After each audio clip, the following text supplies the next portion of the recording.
ॐ सोमनाथाय नमः। ॐ मल्लिकार्जुनाय नमः।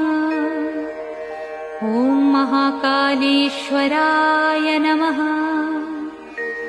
ॐ ओंकारेश्वराय नमः। ॐ वैद्यनाथाय नमः।